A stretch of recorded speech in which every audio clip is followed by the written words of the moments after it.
2. Good afternoon, everyone. My name is Bridgeet Olugabala, and I am the professional assistant here at Margert Alexander Library here in Jackson, Mississippi. It is my distinct pleasure to introduce a colleague of mine and a dear friend who's going to share his talents, wisdom, and insights with us today. I hope that you would appreciate that and what he has to offer. He's here as part of our African History Month. That's African History Month with a K, okay? And he's to share that his experiences as a person from Mississippi, as a Black man in Mississippi, as a Black man, a man of color, an African man here in these Americas. I came to know C Liegh some years ago when he was at USM, and he and my husband, Charlie Braxton, were great friends, and they did their own battle thing that they normally do. And it was exciting to hear, and for us still to be connected like this is a blessing to me, and will be hopefully a blessing to you all. Now I'm going to read a bit about Mr. McInnis. C Liegh McInnis is a poet, short story writer, Prince scholar, 2025 finalist for the Mississippi Poet Laureate, co-founder of the Jackson State Creative Writing Program, former editor, publisher of Black Magnolias, and author of 8 books, 4 collections of poetry, 1 collection of short fiction, scripts, sketches, and tales of urban Mississippi, 1 work of literary criticism, The Lyrics of Prince, A Literary Look, 1 co-authored work, Brother Hollis, the Sankofa of a Movement Man, discussing Mississippi civil rights icon, and former first runner-up of the Amiri Baraka Sonia Sanchez Poetry Award.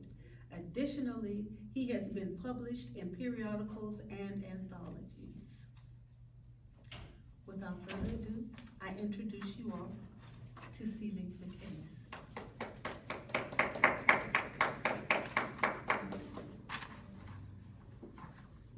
Good evening. Good evening. Let me try that again. I'm old country boy from Clarksville, Mississippi. Good evening. Good evening. There we go. There we go. See, so Sister Bridgeet thought she was gonna get out here being modest. I need y'all to know I'm here for 2 reasons. I'm here because of the legacy and history of Dr. Margert Alexander and everything that she did for this community and everything that she did for Black people around the world.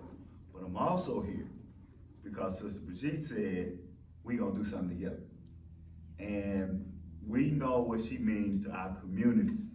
Most importantly for me, to be able to collaborate with an internationally renowned soloist is for me an honor and a pleasure that I do not take lightly. So please give Sister Bridgeet a hand. So I'm gonna let her start us off because she's the musical person, and then I'm just gonna fall in, and I'll be the one off beat, by the way.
Can a poem be as effective effective as a .357 can the images of a poem spray buckshot holes into the body of a greenback stuffed sheep wearing shop? Can a poem be thrown as a brick through the window of a grocery store so we may pillage and plunder its shelves for food for the hungry? Can a poem be laid on top of a poem, be laid on top of a poem, be laid on top of a poem until we have built the shelter for the homeless?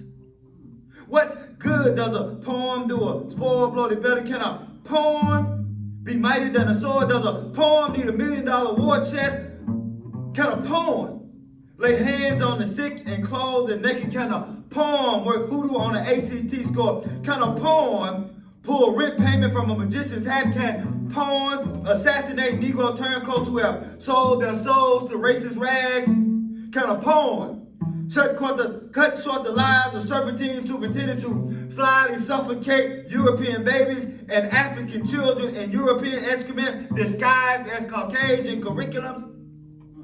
Poets are the African bees of political pollination, and poems are the sperms of revolution. We need poets to stop adding extra syrup and saccharin to their sunning so to appease the pale pirates of people who have not the stomach for straight, no chaser truth. We need poets to stop mindlessly masturbating away their talents into mental napkins of oversexed audiences, people who start impregnating themselves with thoughts of evil. We need poets produce poems that burst through white cement into the minds of raving virgin souls who were rotted toil in the reproductive process of self-aversion. Poems are the sperms of revolution. Are you making love to your people or simply fornicating away your existence? Thank you. I say. I say.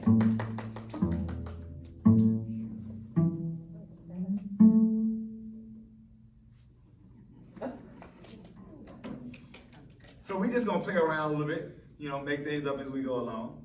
This next poem I wrote this poem initially for a journal, Monument Labs Bulletin, and they were doing a special memory of Emmett and Mamie Till. And so this poem is simply called Remembering Emmett Till.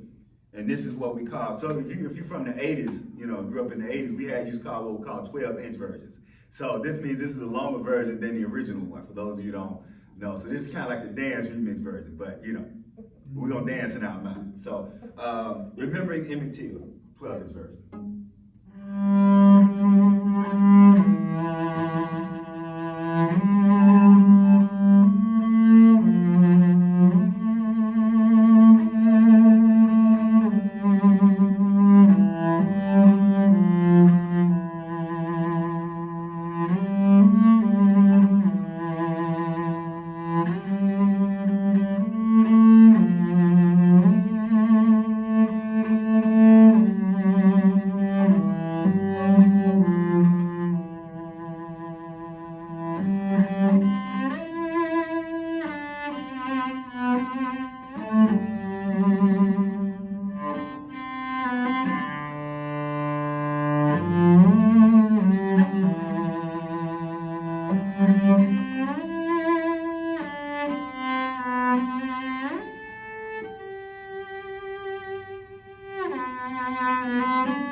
We are still here because black is the fertile state of an ever-shifting universe from which all colors have been pulled and woven into a tapestry of humanity.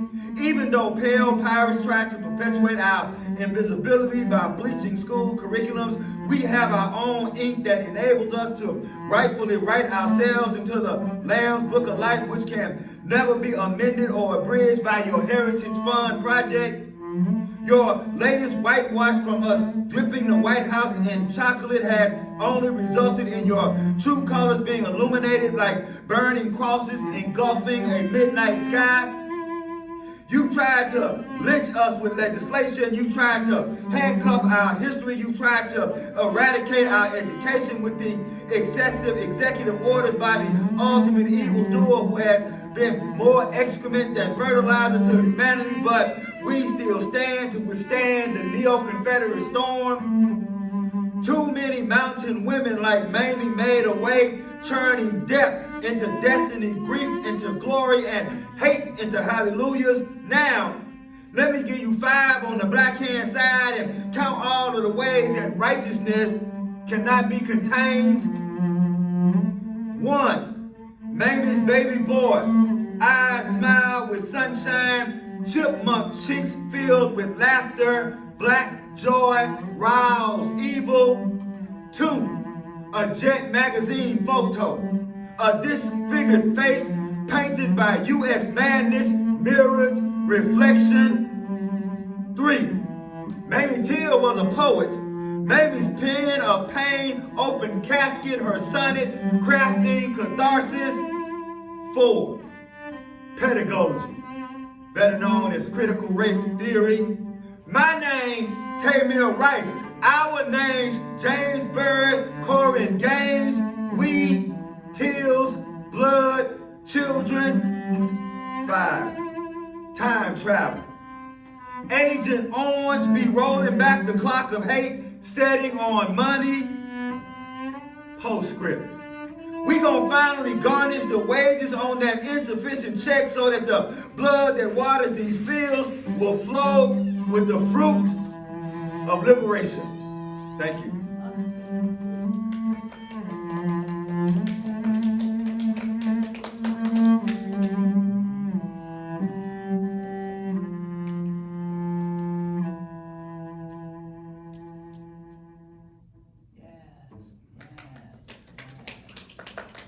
I don't know how much fun y'all have, but I'm having a lot of fun. So, I'm in revival mode. So, y'all, so you don't get saved to sit down? You don't get the Spirit to do nothing? Let that Spirit move through you. So this next poem, it's written in the memory and celebration of Medgar, Fannie Lou, and Miss Annie Devine.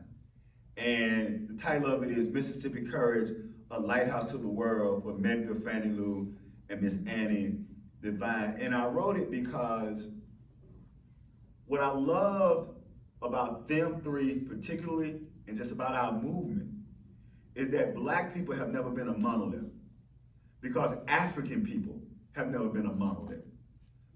The sad thing is that other people know how diverse we are and use it against us.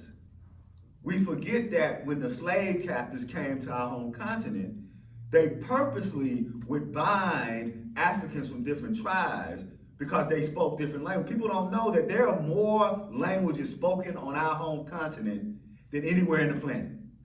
And so they would bind different groups from different tribes so that they couldn't talk to each other, not knowing that we had the language of the drum and the language of rhythm. So we will always be able to talk to ourselves so that our diversity should never be a negative for us as African people.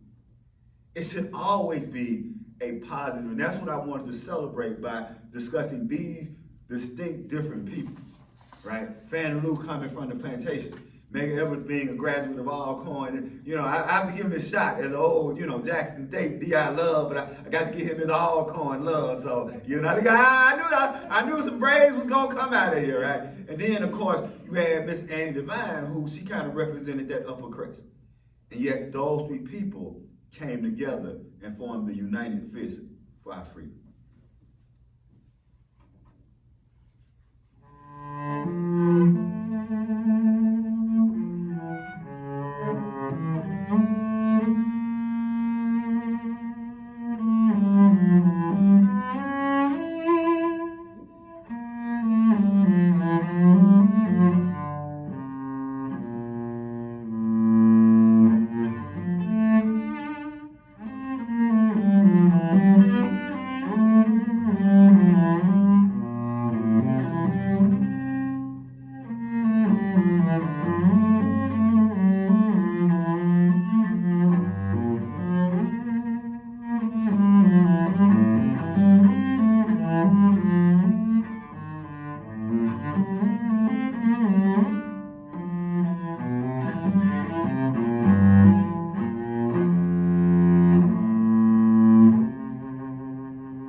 lighthouse guiding ships to salvation.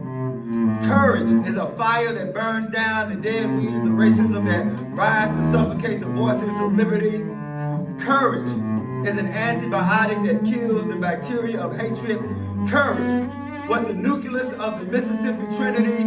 3 lamps full of freedom oil that shine the path to the dirt and gravel roads of liberation. An insurance salesman, a sharecropper, and a teacher.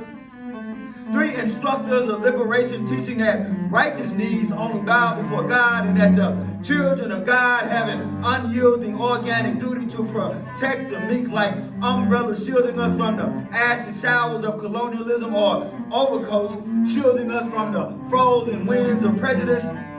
3 bucking Broncos railing against pale cowboys who lurk in the dark of the night armed with the silver bullets of white supremacy. 3 lambs of justice who boldly walked into the snake pit of the South, into the lion's den of America to snatch their freedom from Ross, Nebuchadnezzar, Barnett, Pharaoh, Billboy, and his sidewinding salamandering scribe, the Jackson Daily News. The insurance salesman, the sharecropper, and the teacher, they bore the cross of change. They were the fertile soil in which we planted our seeds of hope as they petitioned us to invest the collateral of our talents into the mutual fund of the movement. That's why we must be tired of these paper tiger intellectuals and playboy revolutionaries who care more about their Cadillac payments than tilling the soil of ebony education as they are standing on the backs and trampling the fruits of Medgar, Fannie Lou, and Miss Annie Devine. These 3 midwife and nurtured the germination of a movement which caused the rippling of flowers and trees, sprouting through the winter of racism into the spring of transformation. Like Shaka, they were the pounding tum-tum heart of a militant movement. Like Yeshua, they came to heal the sick, and like Muhammad, they laid down the blueprint for their people. Still, everyday people fighting for everyday concerns, speaking volumes with their actions. This trinity shook the fibers of the universe. Through intellectual guerrilla warfare with the spirit of Jomo Kenyatta, they showed that leaders cannot teach people to stand as tall as mighty magnolia trees if they are weeping willows bowing on their knees to the winds of wrongdoers. They embraced the sword of justice and the fires of protest, becoming ministers for the gospel and preachers of the justice of freedom, teaching us that be the engine of organizations rather than being driven and plowed over by them. With very little possessions, they fought for the dispossessed, each one crying 900,000 Jubilee tears for 900,000 of Richard Wright and Margert Walker citizens at the mercy of miseducated teachers and chicken-eating preachers, all the while refusing to fight the forest of fire with evil, believing that only love is the antidote for hate. For when in the light of truth and courage is mere reflection of love, and no greater love than a man who would lay down his shivered cashmere coat of life for another so that we can walk unblemished over the cesspool of struggle, his payment to be beaten, kicked, sprayed, spied, lied on, and bummed out and turned out by his own for a few crumbs of token positions and just enough money to move across the tracks into the homes that pale people abandoned to preserve the marmalade of Mississippi tradition. In the blood-stained name of emancipation, equality, and liberty, their thick, sweet potato aroma of their lingering legacy demands that we heed the call to explode this corrupt cocoon into a capital city of concrete citizens. See, I don't know if I'm going to heaven or to hell, but wherever I'm going for Mississippi. I'm going for Mississippi. Thank you.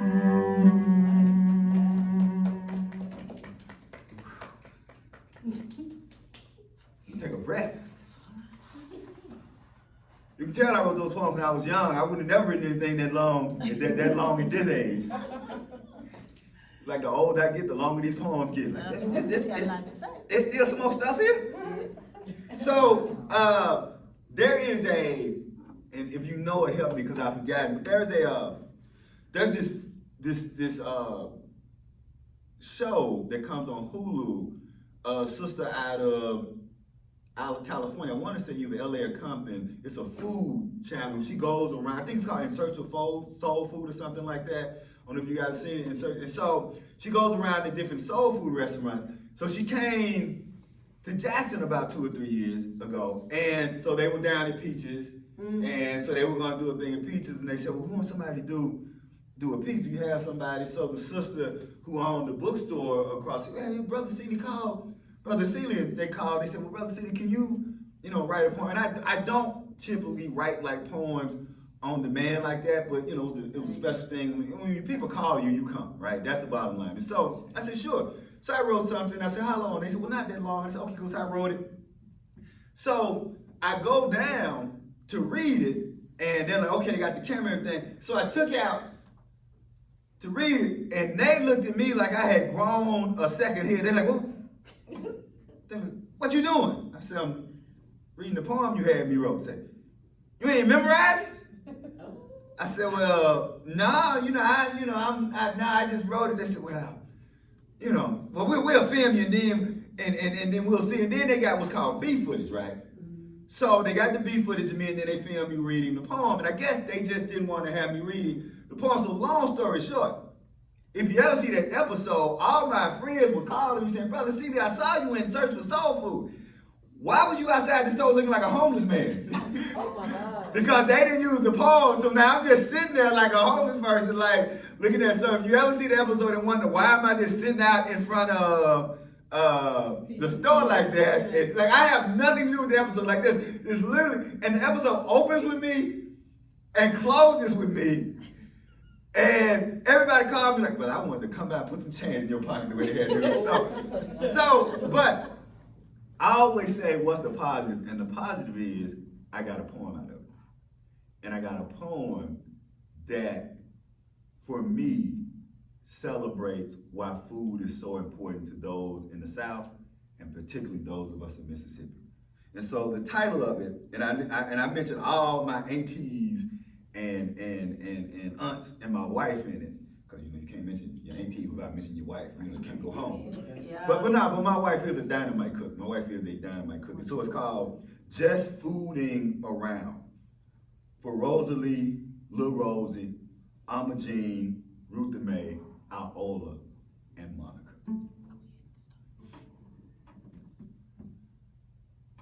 In Mississippi, we squeeze life from the ground, bite it raw, allowing its juices to baptize our taste buds, sucking the soul of sweetness that sacrificed itself for us. Sometimes we batter it and drop wishes into hot grease, allowing our dreams to become golden brown as we give praise offerings with well-buttered yams whose sunset orange aroma gave an invisible man new life. One time, Big Mama tanned my caramel high for picking her jade tomatoes before their reddishly ripe time. Yet their fried goodness was well worth the crucifixion, for salvation is always found in a simmering skillet, worked by hands that can shell peas and cast spells to feed a family of 40 with 4 fish and a whole lot of fries. I once had a midnight beauty break bread and make magic in a kitchen that became our church. She offered me a meal like we were having communion. Surrounded in silk smooth sauces and thick tangy gravy, she submerged me in peas, greens, and beans. As cornbread became a life preserver to sop spirits flowing like pot liquor that christened my shabby soul, while Cairo served became a balm to soothe the scars left by plantation misfortune.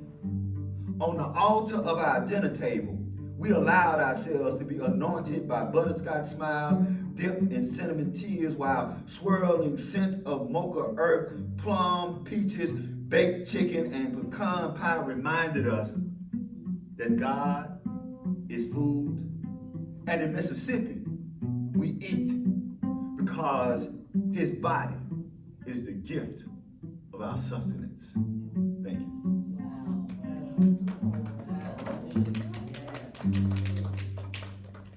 So I may be a homeless man, but I got a poem, right?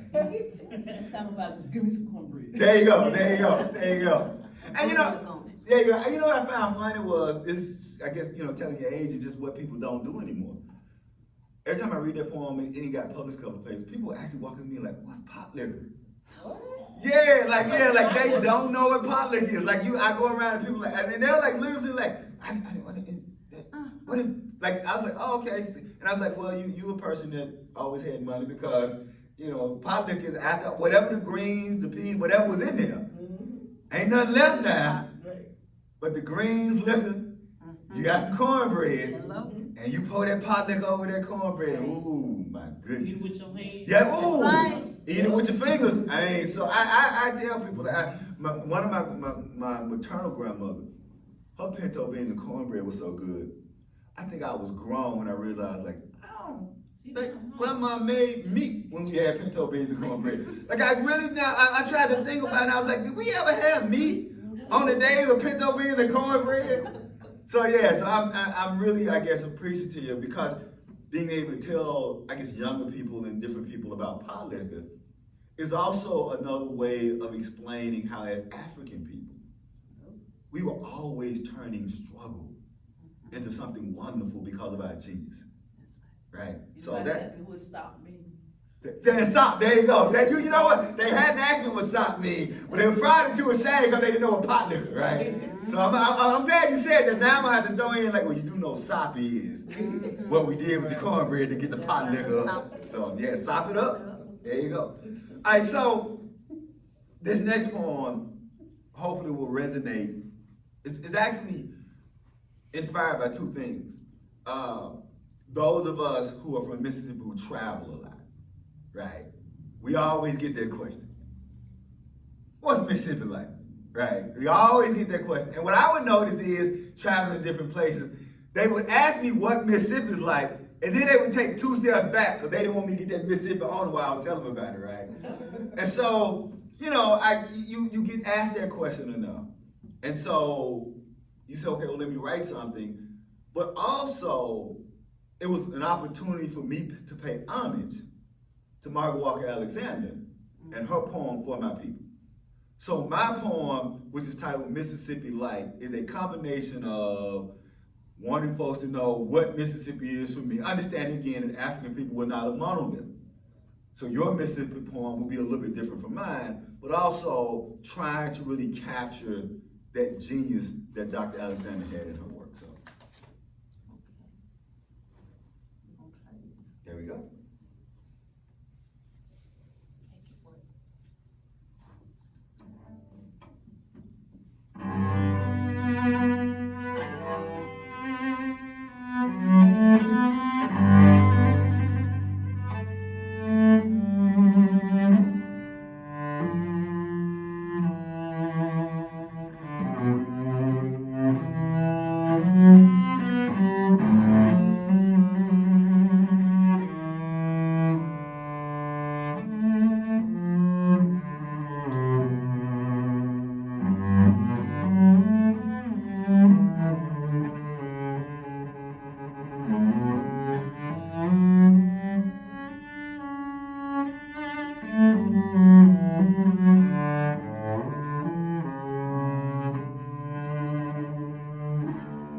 What is it to be Mississippi?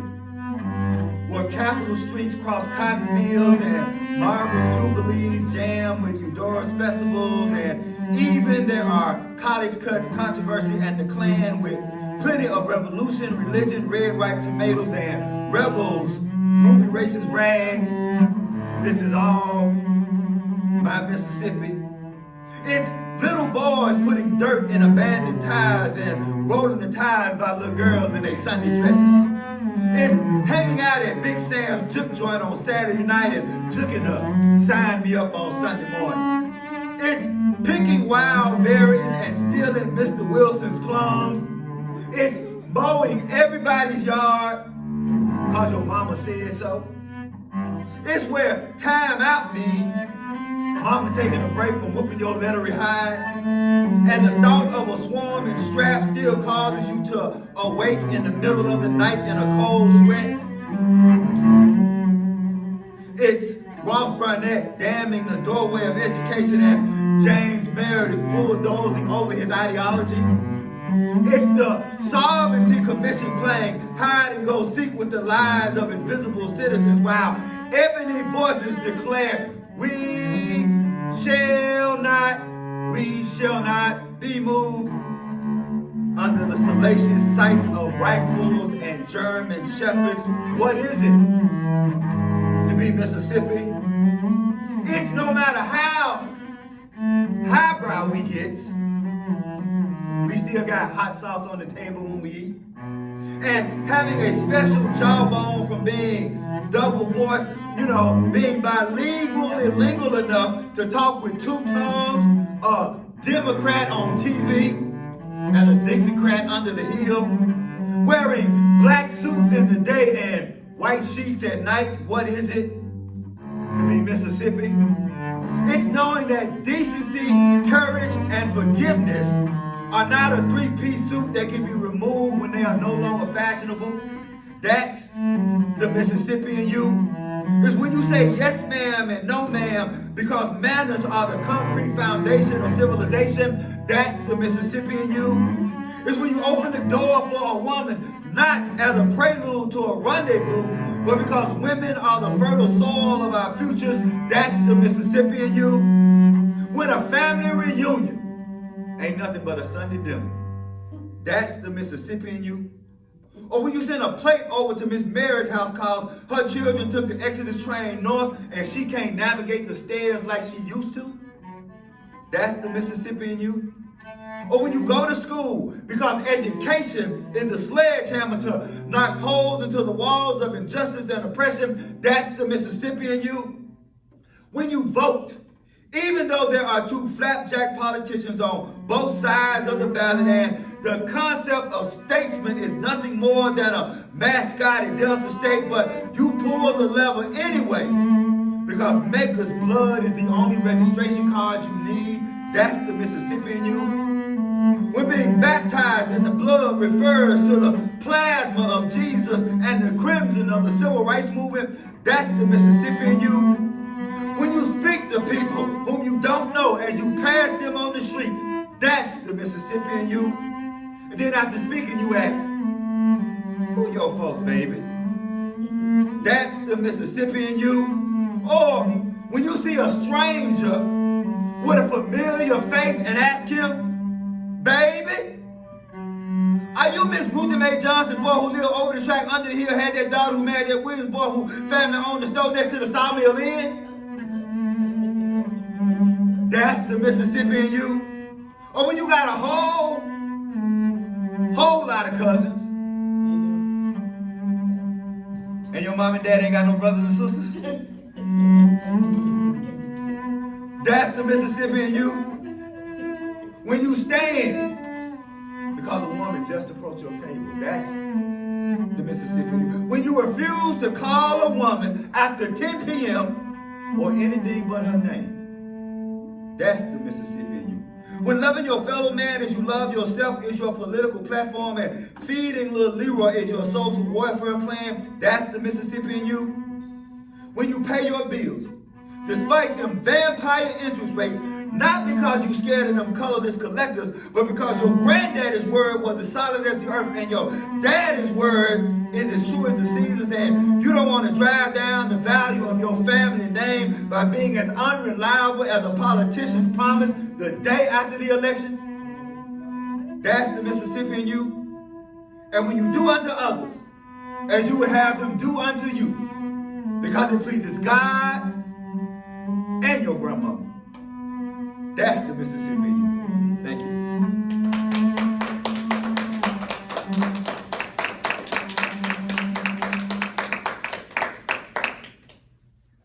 So before we do this last work, please give Sister Bridgeet a hand. I want y'all to know, like, we literally met 5 minutes before this. Like, we got together 5 minutes before this, through our things. But it's one of the things I always say to young people. The first thing is, if you stay ready, you ain't got to get ready, right? Which means you're always working on your craft. But also, you have to learn, and I had to learn, to be open to the wonders of possibilities. Like, I'm one of them people that I'm like, my wife likes to joke, like, my husband won't go to the bathroom if it ain't on his schedule. She's right. Like, I'm one of those, like, really rigid, scheduled people. But I also understand that sometimes if I'm too rigid, I may miss the magic of the universe. Yes.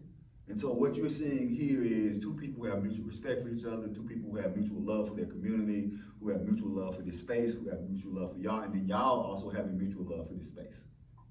And so this spirit is in here moving. And so I'm thankful that y'all brought these spirits in here so I could be open, right? So we're gonna end on this last piece. Kuja Shaka Leah, as y'all know from Kwanzaa, it means self-determination.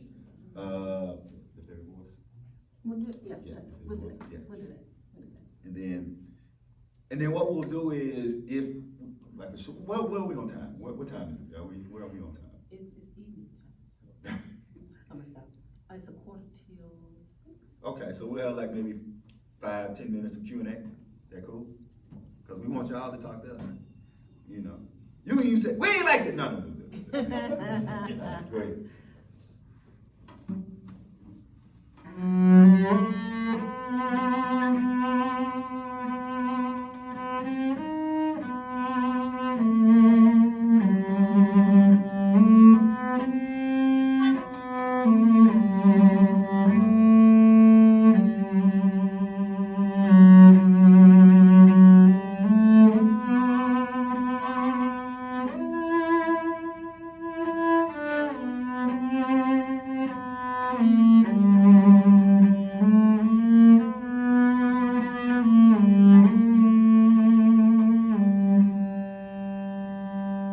Being partially liberated is like being kind of pregnant.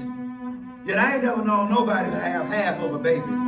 Even though America continues to give me half of a canvas so that I can paint only a portion of my life with its leftover dried paints and rusty secondhand brushes that have not the power to imagine the type of technicolor lives that African people have pumping through their veins.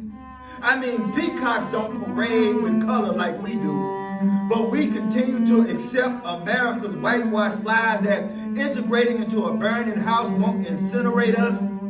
And if the fire doesn't get you, then the smoke surely will, as our brains continue to be polluted with the shape-shifting smoke and mirror history that got us mentally pressurized into the pitiful puzzle pieces that only perfect perfunctory protests that are politically impotent. How you gonna get up on the downstroke when somebody else is sampling your music while keeping the lion's share of the profits? Can I invest my economic seeds into the soil of caramel, chocolate, and charcoal colored people so that we can raise crops that give us the energy to engineer our own enterprise?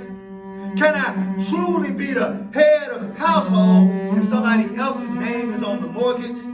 Did Jackie Robinson break the color barrier solely for us to be bench warmers on somebody else's team? Or can free agents finally transform themselves from players to owners? Can I craft curriculums that erase the filthy lie of white supremacy and raise dead bones from the graves of integration, turning cowardly caterpillars into beautifully brave butterflies who soar with the speed of falcons and hunt with the tenacity of eagles, which will enable us to remove those blue buzzards and pale vultures, allowing our colonized communities to become golden cities cascading with justice?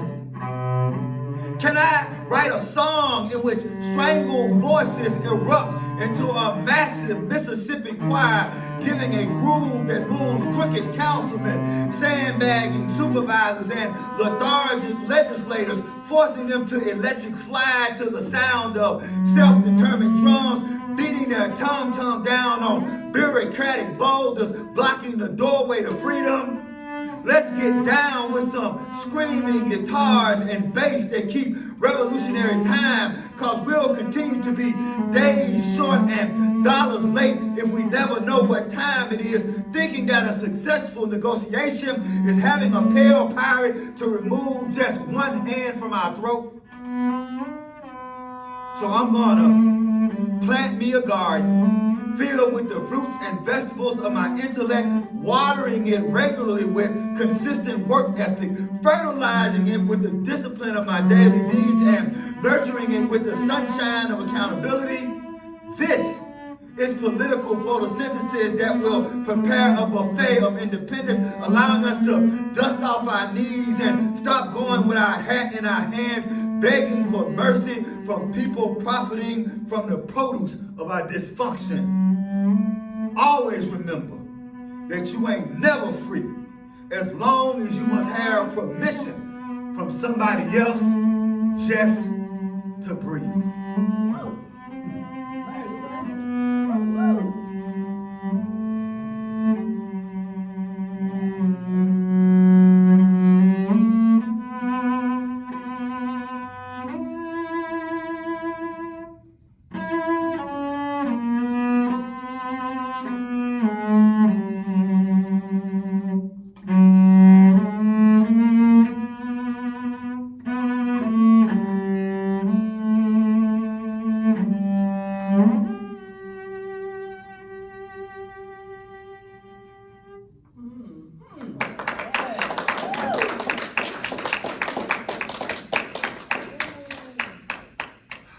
Thank you so much. Thank you. I'm so full. I had revival. I don't know about y'all. I share. So we gonna 5-6 minutes. Talk back to us. Questions, comments, concerns. Open the floor. Come on, say something. Okay, go ahead. Sister Bridgeet, what you play with such conviction. What was like your inspiration to even start playing? I hope that's not a loaded question. It is.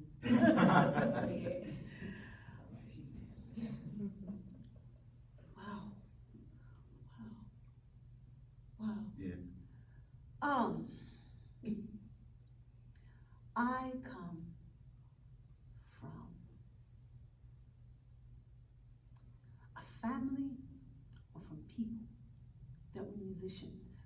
They were creative people. My father was a professional jazz bassist. I got the pleasure to play with him as he tried to teach me how to do improv. But I started at a young age and I ended up with the cello because I wanted to be just like my dad. I wanted to do what my daddy did. I'm a daddy's girl. Hey, for daddy's girls. But anyway, the thing of it is, when I came to know, and I mean know in a different sense, okay?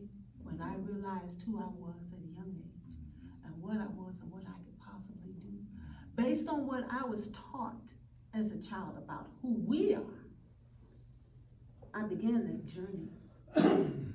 It was not an easy one. I started out singing, did ballet. I did, and then I played the violin. At that time, it was the closest thing I could get to. Played that. And then when we moved from up north, because I'm from Cleveland, Ohio, we moved to the south. And all the trauma that came with that, because the reason why we had to move is because our house burnt down. And it was in the summer. It was in winter, excuse me. And we came to the south, and it was a culture shock. I got hold to a teacher, whether the teacher got hold of me and said, "You're gonna start all over again as a beginner." I was an advanced player. Okay, this is a... So I said, "No, that's okay. I want to play that." It was the biggest thing in the room. So I did that. And I played that, and I played that, and I put everything that I was feeling into that instrument, where if I was hungry, if I was happy, if I was sad, anything, every emotion that I had was it. And I owned it. It was mine. They couldn't take it from me. They could take the instrument, but they couldn't take that which I had. So I owned it. It didn't matter what instrument I played. I had a reputation of taking old crappy instruments and making them sound beautiful because I understood the nature of what this is and why it existed. Because truth be told, whether y'all knew it or not, we did this. That's right. We did this. Mhm. We made this. They said all of a sudden it appeared. We did it. That's a whole other story. But I do that because this is how I talk. This right here, this bowl, this is my breath. This right here, my fingers, these are my words. Okay? And this is how I teach my students. This is how I teach my children. This is how we communicate without words. You know when I'm mad, you know when I'm pissed off. You know when I'm happy, you know when I'm something else. But it was there. And if I can do that without words, then you got the message. And that's what I do. That's beautiful. And that's how I approach it. Yes, right. She Who danced. asked That's that right. question? That's right. She danced too. Yeah. Very good. Thank you for that question. Anything else? Comments? Yes. Yeah, so how long have you been writing poetry, and what is your process like when it comes to writing poems? So, both my mother and father were voracious readers. And my father had so I had the Black Arts Movement. There were two magazines that came out of the Black Arts Movement, Negro Digest and then Black World. So he had those laying around. My father was big Richard Wright, Margaret Walker Alexander. I had, as a child, probably more books than toys. And so my writing, which I didn't know I was doing, was just copying what was in, right? I would take a poem and I would change that. The two things kind of made me cognizant of what I was doing. The problem with growing up, I'm not an only child, but I'm 12 years older than my brothers and sisters. So I grew up in the Delta essentially for the first 12 years of my life as an only child. The problem with growing up in the Mississippi Delta in the country as an only child is, in the country, if I fight you, I gotta fight your sisters, your brothers, right? Because you can't go home and tell your mama you let your brother and sister got beat up. So only child, me with a big mouth, right? So after getting beat up, Westerns were really big, right? Gunsmoke, Bonanza, Long Range, all those were really big. I'm showing my age. I would go in the house and I would write stories. And everybody who beat me up, they would be the bad guys. And I would be the sheriff and I would put them in jail. That was the moment that writing became personal activism, personal world shaping. And so I began to do that. And I was probably, third, fourth, fifth grade. And then by the time I get to high school, my father gave me a book. He gave me lots of books. But like he would give me a book called The Prophet by Khalil Gibran. There we go. Yeah, C Liegh. So, and I was like, man, come on, man. What you're right.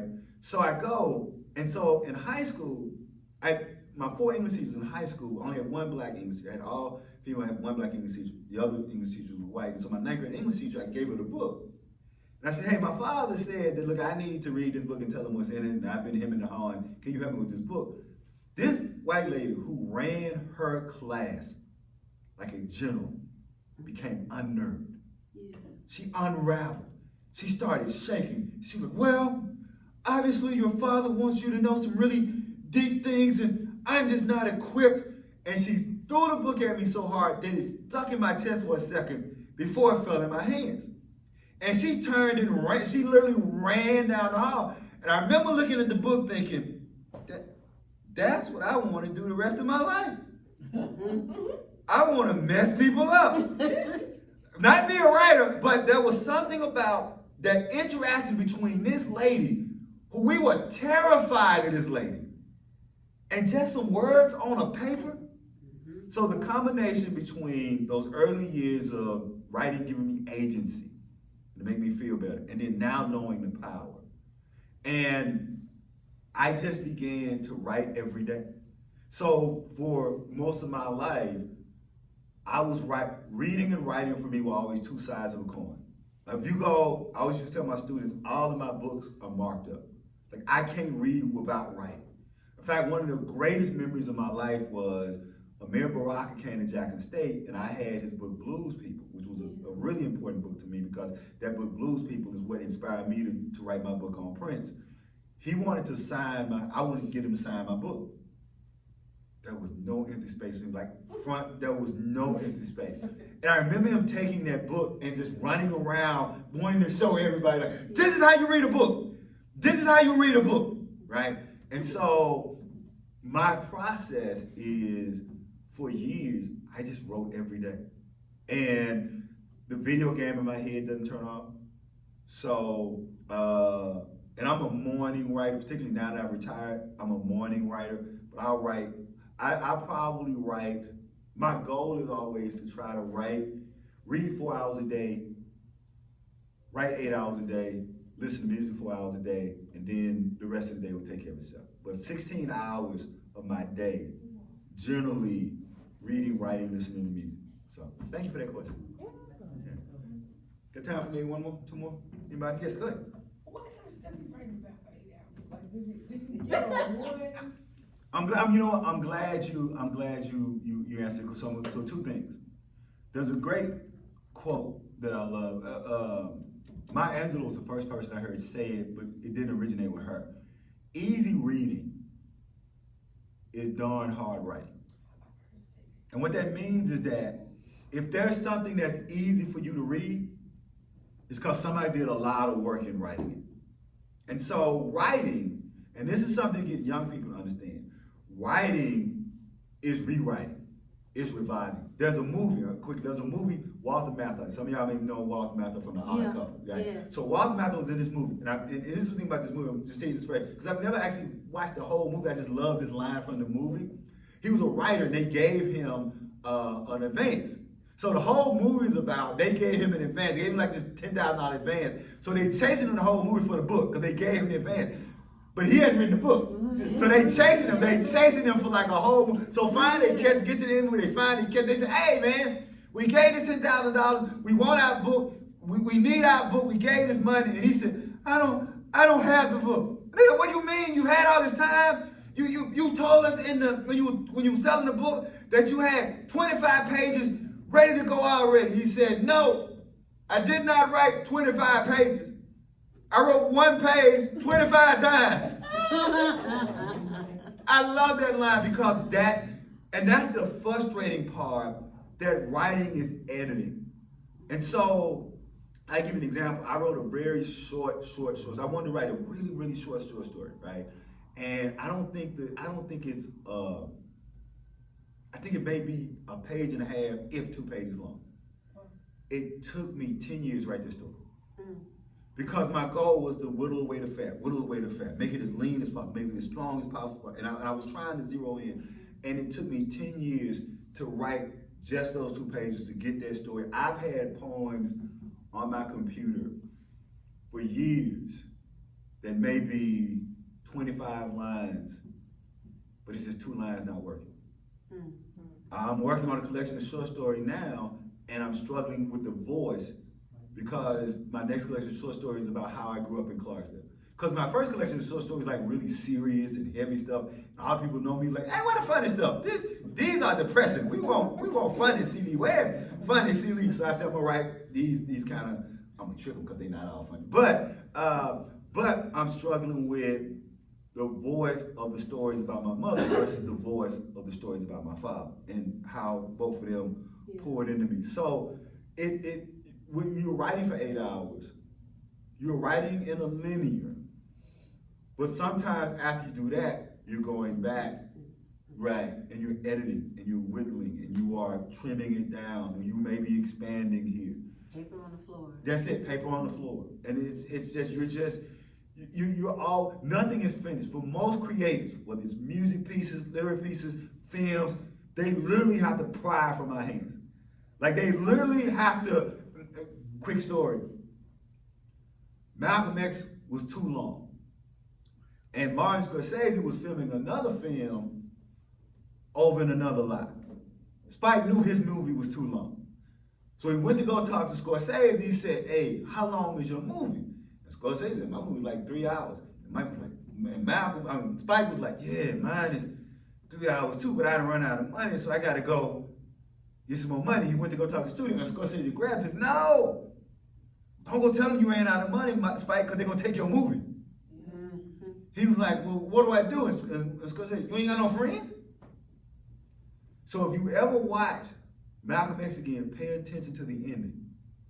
There are names of black people who gave him money to finish the film. Oh, Prince, Bill Cosby, Michael Jordan, Magic Johnson. Like if you look at all those names at the end, those are all people that gave him like, not as investors. Because there's other things black people have to understand. Sometimes you invest and sometimes you sow a seed. So they were sowing a seed. So even with that, they had to pry it from you.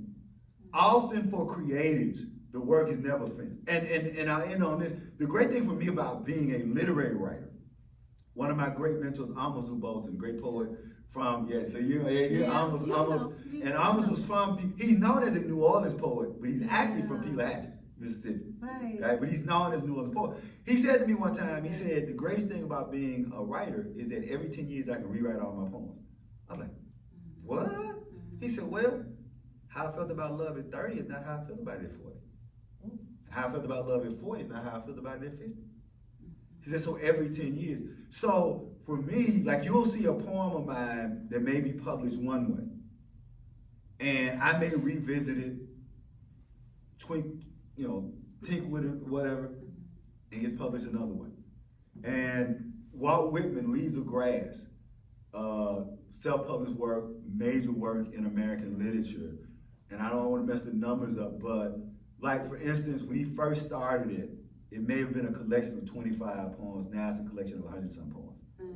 Cause it just kept, so it's called Leaves of Grass, but it just kept growing. So, Like leaves of grass. that's it, like Leaves of Grass, right? And so your process, but I want to end your question this way. For all the creators in the room, your process is your process, right? We can give you hints, but go with, if writing every day doesn't work for you, don't do that. Do what works for you. James Baldwin, there's a documentary. James Baldwin has a book called Price of the Ticket, but there's a documentary also called Price of the Ticket. James Baldwin freed me. I remember being a college student and he was being interviewed. And a reporter, white reporter, tried to get him one of them gotcha questions. You know how they try to get you one of them gotcha questions. That's when Charlie was there. Yeah. Yeah, okay, I remember. And so Go ahead. she asked him, she said, why does it take you so long between your novels? Right? Like so, and without batting an eye, I missed it, but he was like, that's kind of right I am. Like, yeah. And I remember like, oh, really? You get to decide? Like, you don't have to be pressured by, he's like, that's kind of right I am. Takes a long time, right? You may not be the person who pumps it. My favorite, musician and artist is Prince. I'm never gonna be that prolific. I mean, Prince kept me broke. Like, I didn't eat lunch because I was spending my lunch money all through the 80s. Because Prince, had a new album or a new single or a new whatever. And so, but I knew that's not me. Right? And, but, so and I always say as a Prince fan, I used to always feel bad for Michael Jackson fans. Because as a Prince fan, we got a new album every year. With Mike, that was going to be 2 or 3 years. Yeah, that gap, you had to wait. But again, that's the kind of artist Mike was. They make one better than the other. They both were productive and creative.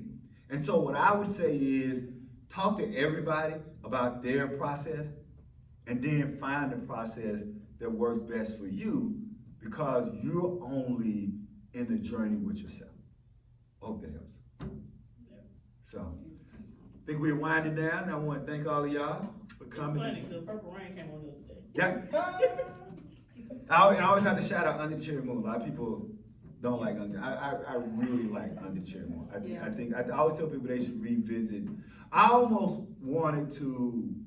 I don't like covers and I don't like remakes, which is why I didn't do it. But I wanted to rewrite because if you watch Under the Cherry Moon, it is almost a tragic mulatto story. Yeah. If you think about the Harlem Renaissance, you think about black people going to France in the 20s. Yeah. You think about the play between Josephine Prince. Baker. Yeah. If you think about the play between Prince and Jerome as Christopher and Tricky, and the way they talk about color shade, their jokes about shades of color and all that. If Mary Sharon, instead of being a white woman, would have been a mulatto female trying to figure herself out. it still would have fit in what they were doing in that. And so I always thought about that and rewriting that. I'm just not big on like rewrites and covers and things, but I always tell people you should, if you get a chance, because I think the thing that happened with Under the Cherry Moon was Prince had come so high off of Purple Rain, everybody was waiting on Purple Rain 2. But instead of giving them Purple Rain 2, he gave them Around the World in a Day. And what always impressed me about that was Around the World in a Day was actually finished before the Purple Rain tour was over. So rather than waiting on to see what Purple Rain was gonna be and then I'm gonna come back and give them this, he's like, no. At midway through the Purple Rain tour, they had to literally make him finish the Purple Rain tour and sing the song. Like Prince was the only artist that when he got a new album out, they gotta make him do those songs. Cause for those of you who were creative, the new book, the new song, we've been sitting with that for a year. So it ain't new to us, it's new to y'all. So we show up to the show, yeah, we wanna hear new. We are already working on. So when Around the World in a Day dropped, people like, what in the blickety blick? Because Around the World in a Day is not Purple Rain. And then Parade was not Around the World in a Day. And then Under the Cherry Moon, the movie that went with Parade, wasn't Purple Rain. And so people went into it expecting one thing. I always tell people, if people now go back not expecting that, I think you can have a really fresh appreciation of what this film could be. So if you ever get some leisure time, go check out. And it's just funny. Like it's a hilariously fun. My wife gets tired because I walk around quoting like lines from the movie. Oh, she's like, come on, dude, stop doing that. I also love Invisible Man, Raphael's Invisible Man. My favorite line from that is, I am what I am. And you have to understand it. So whenever my wife was like, don't be country, I stand like the dude in the novel and be like, I am what I am. And she just walked up. She's like, that's what I get from Man to Man Clark. All right, so thank y'all so much. Please give, this is the brainchild.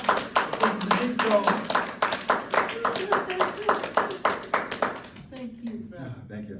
Thank you. So I'm gonna go turn the camera off now, and we're gonna, if you want to get with, we're gonna upload this. I'm gonna go through it and have my wife get it up. And so if you guys want to see this again and share it, get with Sister Bridgeet, and then I'm gonna send the link to her, and then y'all be able to check it out and share it with other folks. Just go down on the newsletter? It will go out. You know, if I get it up by Friday, the link will be in the newsletter. Thank you.